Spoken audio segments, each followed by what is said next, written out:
Hello my lovely readers. अगर आप लोगों ने अभी तक चैनल को सब्सक्राइब नहीं किया है तो जल्दी से कर लें।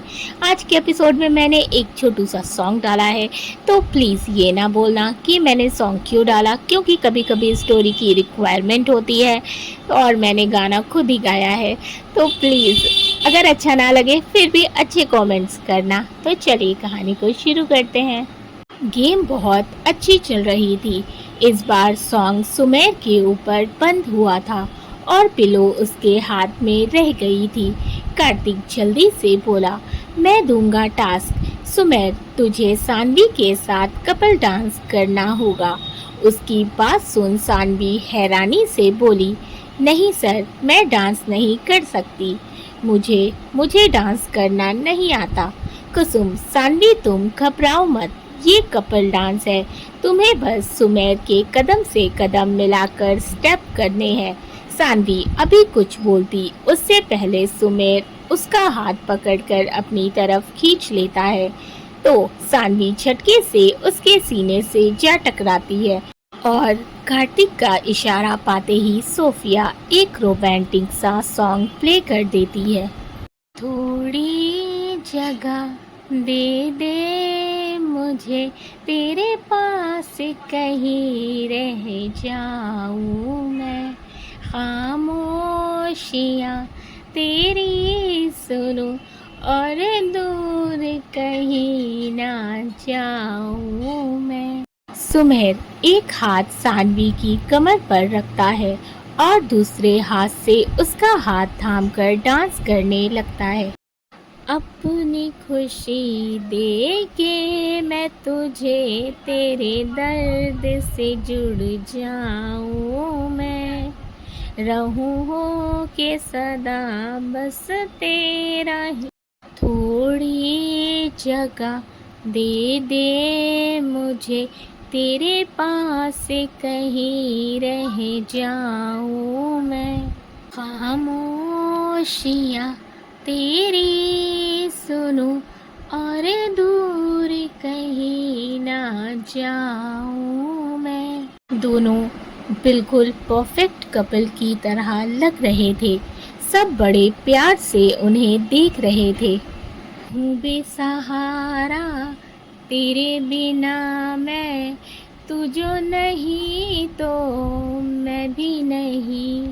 देखो तुझे यारा, जितनी दफा मैं तुझ पर है आता मुझको यकीन। सबसे मैं जुदा हो के अभी तेरी रूह से जुड़ जाऊं मैं। सानवी तो उसकी नीली आंखों में खोई हुई थी। मिला जो तू यहाँ मुझे, दिलाऊं मैं यकीन तुझे। रहूं हो के सदा तेरी, बस इतना चाहती हूँ मैं। थोड़ी जगह दे दे मुझे, तेरे पास कहीं रह जाऊं मैं। खामोशियाँ तेरी सुनूं और दूर कहीं ना जाऊं मैं। जैसे ही गाना खत्म होने को आता है, तेज बारिश स्टार्ट हो जाती है। सभी उठकर जल्दी जल्दी अंदर की तरफ भागते हैं, क्योंकि बारिश बहुत तेज थी। सुमेर और सानवी दोनों एक दूसरे की आंखों में खोए हुए थे। दोनों बारिश की बूंदों से होश में आते हैं। सानवी जैसे ही जाने के लिए कदम बढ़ाती है, अचानक उसका पैर लड़खड़ा जाता है। वो गिरती उससे पहले सुमेर उसे संभाल लेता है। क्या कर रही हो? देख कर नहीं चल सकती? हर वक्त गिरती पड़ती रहती हो। अब से मैं तुम्हें मिस जानवी नहीं, बल्कि मिस गिरती पड़ती ही बुलाऊंगा। उसकी बात पर सानवी उसे गुस्से से देखते हुए चिढ़कर बोली, सर, मुझे गिरती पड़ती का तो पता नहीं, लेकिन मेरा नाम जानवी नहीं सानवी है, सानवी। ये बोल वो गुस्से से अंदर चली जाती है। सुमेर अपने अंदाज में बालों में हाथ फेरते हुए बोला, सानवी हो या जानवी, मुझे तो तुम पर सारे नाम अच्छे लगते हैं। वो मुस्कुराते हुए उसके पीछे अंदर आ जाता है। बारिश काफी तेज थी। दोनों अंदर आते आते भीग चुके थे। भीगने की वजह से सानवी के चेहरे और हाथों पर लगा सांवला रंग कुछ हद तक मिट गया था। कुसुम उन दोनों को देखकर बोली, अरे तुम दोनों तो भीग गए हो, तुम्हें जल्दी अंदर आना चाहिए था। वो अभी बोल ही रही थी कि तभी उसकी नज़र सानवी के चेहरे पर जाती है। वो उसका नाम लेकर उसके पास आती है और हैरानी से उसे देखने लगती है। उसके ऐसे करने से सभी की नज़रें उन दोनों पर आ जाती है। कुसुम हाथ बढ़ाकर सानवी के गाल को टच करती है तो उसके हाथों में काला रंग लग जाता है। वो हैरानी से बोली, ये क्या है सानवी? सानवी एकदम से घबरा जाती है। वो हकलाते हुए बोलती है, वो मैं। उसे इस तरह हकलाता देख सुमेर उसके साथ खड़े होते हुए बोलता है, सानवी रिलैक्स, इस तरह डरने की ज़रूरत नहीं है। अब सबको सच पता चल जाने दो। कार्तिक, क्या मतलब? कैसा सच? सुमेर आगे बढ़कर डाइनिंग टेबल से जग उठाता है और उसमें का सारा पानी सानवी के ऊपर डाल देता है, जिससे उसके चेहरे पर लगा रंग पूरी तरह से बह जाता है। सानवी जोर से अपनी आंखें बंद कर लेती है। सुमेर की इस हरकत पर सब हैरान रह जाते हैं। सुमेर आगे आकर अपनी पॉकेट से रुमाल निकालता है और सानवी का चेहरा साफ करता है, जिससे उसके चेहरे पर कोई भी काला रंग नहीं बचता। अब वो पूरी तरह से हट गया था।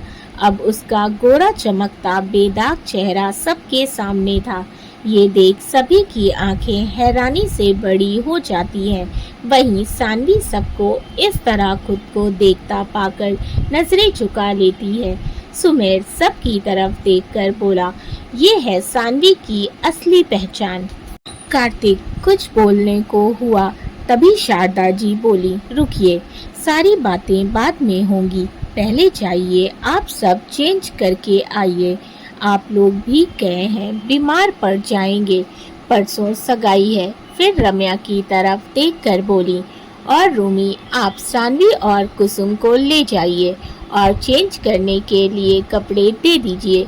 उनकी बात पर रम्या हाँ में सिर हिलाकर बोली, सानवी आओ हमारे साथ। फिर कुसुम को भी साथ में चलने का इशारा कर वो दोनों को अपने साथ ले जाती है।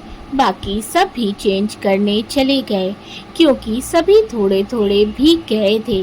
कुछ देर में सभी फ्रेश होकर आ जाते हैं, बस रम्या और सानवी को छोड़कर।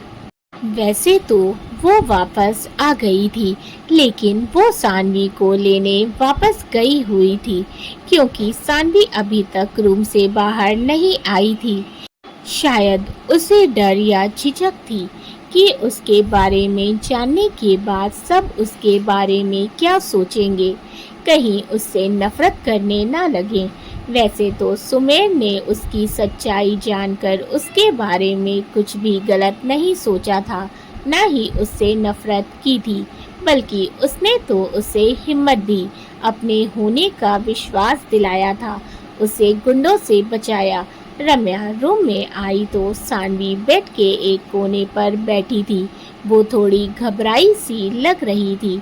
रम्या उसे देखकर मुस्कुराने लगी, क्योंकि सानवी वो लग ही इतनी प्यारी रही थी। ब्लू कलर के प्रिंटेड ऑर्गेन्जा सूट में वो बहुत ही अच्छी लग रही थी। बाल को खुला ही छोड़ा था, क्योंकि वो थोड़े गीले थे। रम्या उसके पास आकर प्यार से बोली, सानवी तुम यहाँ क्यों बैठी हो? सब बाहर तुम्हारा इंतजार कर रहे हैं, चलो आओ हमारे साथ। सानवी उठकर उसके साथ बाहर आ जाती है। वो हॉल में आती है तो सभी उसे देखकर हैरान होते हैं। शारदा जी के होठों पर हल्की सी मुस्कान आ जाती है। वहीं सुमेर की तो उस पर से नजरें ही नहीं हट रही थी। वो आकर वहीं बैठ जाती है और सबको एक बार फिर से अपने बारे में बताना शुरू करती है। वो सभी को सब कुछ बता देती है। उसकी पहचान छुपाना, उसके भाई का अस्पताल में होना, राका नाम के गुंडे का उसके पीछे लगा होना, सुमेर का उसे बचाना, उसकी मदद करना, सब कुछ बताने के बाद वो शांत हो जाती है। सभी बड़े ध्यान से उसे देख रहे थे। उसकी आंखें आंसुओं से भर चुकी थी, क्योंकि अपनी बीती जिंदगी के बारे में एक बार और फिर से सबके सामने जाहिर करना उसके लिए किसी पुराने जख्म को कुरेदने से कम नहीं था। शारदा जी हॉल में छाई शांति को खत्म करते हुए प्यार से बोली, सानवी इधर आइए हमारे पास। उनकी बात सुन सानवी नजरें उठाकर उन्हें देखती है, फिर उनके पास आकर बैठ जाती है।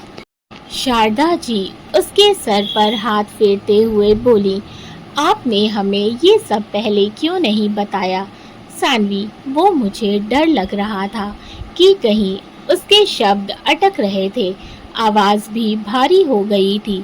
शारदा जी उसकी हालत समझकर बोली, आपको डरने या घबराने की ज़रूरत नहीं है। अगर आपको ऐसा लगा कि हम सब आपको गलत समझेंगे या आपसे नाराज़ होंगे, तो आप गलत थी। आपके बारे में जानकर, आपका ये चाँद सा चेहरा देखकर हमारे दिल में आपके लिए प्यार और बढ़ गया है। उनकी बात पर सानवी हैरानी से नज़रें उठाकर उन्हें देखती है, तो उसकी आंखों में भरे आंसू बहने लगते हैं और वो उनके गले लगकर रोने लगती है। वो रोते हुए बोलती है, सॉरी, मुझे लगा कहीं आप सब मुझे गलत ना समझें और मुझे जॉब से ना निकाल दें। मेरे लिए जॉब बहुत ज़रूरी थी। मुझे आर्यन के इलाज के लिए पैसे चाहिए थे। उसके आंसू सुमेर को बेचैन कर रहे थे। उसका दिल किया कि वो सानवी को खींचकर अपने गले लगा ले और उसे बताए कि उसके आंसू उसे कितनी तकलीफ दे रहे हैं। कुछ देर रोने के बाद सानवी थोड़ी नॉर्मल होती है, तो सबको देखकर मुस्कुराते हुए बोलती है, आप सब बहुत अच्छे हैं। मैंने कभी इतनी अच्छी और प्यारी फैमिली नहीं देखी। रुद्र सानवी से बोला, अब तुम्हें घबराने की ज़रूरत नहीं है। कोई भी राका या उसके आदमी तुम्हें कोई नुकसान नहीं पहुंचा सकते। सानवी मुस्कुराकर बोली, जी सर। सुमेर सर ने भी मुझसे यही कहा कि मैं उन पर भरोसा रखूं। सुमेर मुस्कुराने लगता है। कुछ देर तक सभी बातें करते हैं, फिर कुसुम कार्तिक को उसके घर ड्रॉप करने चला जाता है, क्योंकि कुसुम को एंगेजमेंट की कुछ तैयारी करनी थी। फिर उसके घर पर भी मेहमान आने वाले थे एंगेजमेंट के लिए। सानवी, अच्छा दादी माँ, अब मैं भी चलती हूँ। रम्या सानवी को देखती हुई बोली, सानवी आज यहीं रुक जाओ ना। देखो कुसुम भी चली गई, हम बोर हो जाएंगे। तुम रुकोगी तो अच्छा लगेगा। उसकी बात सुन रुद्र नाराजगी से उसे देखता है, क्योंकि वो उसके होते हुए भी बोर होने की बात जो कर रही थी। सानवी, मैं रुकती दी, पर मुझे हॉस्पिटल जाना है आर्यन की डॉक्टर से मिलने। और आप बोर क्यों होंगी? रुद्र सर हैं। वो शरारत से आंखें मटकाकर बोली। रम्या रुद्र को देखती है, फिर मुस्कुराने लगती है। दोस्तों, स्टोरी अच्छी लगी हो तो वीडियो को लाइक कर देना। चैनल को सब्सक्राइब नहीं किया है तो कर लो। साथ ही अपने फीडबैक मुझे ज़रूर दें। इसी तरह से प्यार बनाए रखें। मैं कोशिश कर रही हूँ कि आपको रोज़ एक न्यू एपिसोड दे पाऊँ, तो मुझे कहानी लिखने और एपिसोड बनाने में थोड़ा सा टाइम लग जाता है, जिसकी वजह से एपिसोड इतना लंबा नहीं बनता। तो प्लीज़ थोड़ा सा एडजस्ट कर लें। मिलते हैं अगले एपिसोड में, तब तक अपना ख्याल रखें। Bye bye.